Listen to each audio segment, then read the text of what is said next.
குப்பைமேட்டு வாசலை தொடர்ந்து இந்த ஊருணி வாசல் அங்கே கட்டப்படுகிறது.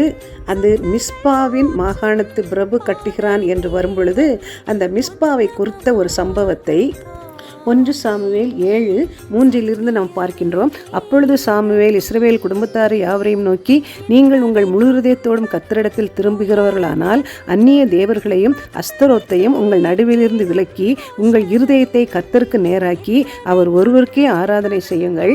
அப்பொழுது அவர் உங்களை பெலிஸ்தருடைய கைக்கு நீங்களாக்கி விடுவார் என்றான். அப்பொழுது இஸ்ரவேல் புத்திரர் பாகால்களையும் அஸ்தரோத்தையும் விலக்கிவிட்டு கர்த்தர் ஒருவருக்கே ஆராதனை செய்தார்கள். பின்பு சாமுவேல், நான் உங்களுக்கு கர்த்தரிடத்தில் மன்றாடும்படிக்கு இஸ்ரவேலர் எல்லோரையும் மிஸ்பாவிலே கூட்டுங்கள் என்றான். அதே மிஸ்பாவை குறித்து தான் அந்த மாகாணத்து பிரபுவாக சல்லும் இந்த ஊருணி வாசலை கட்டுகிறத நாம் பார்க்கின்றோம். இப்படியாக மாம்சத்தின் கிரியைகளாகிய துர்க்குணம், பொல்லாப்பு, பண ஆசை ஆகிய விக்கிரக ஆராதனைகள் நம்மை விட்டு வார்த்தைகளினால அகற்றப்படும் பொழுது தேவனுடைய வார்த்தைகள் இருபுறமும் கற்குள்ள ஒரு பட்டயமாக நம்முடைய ஆவி ஆத்துமாவை அது விருத்த சேதனம் செய்து நம்மை மறுரூபப்படுத்தும் பொழுது நாம் இந்த ஊருணி வாசல் அடையாளப்படுத்துகின்ற பரிசுத்த ஆவியானவரால் நாம் நிரப்பப்படுகின்றோம்.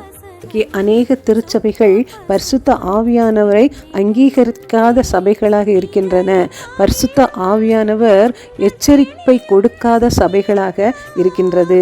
இங்கே நெகேமியாவிலையும் நம்ம பார்க்கின்றோம். நெகேமியா 2வது அதிகாரம் 14வது வசனத்தில் அந்த ஊருணி வாசல் அண்டை மிகவும் பழுதுபட்டிருந்தது.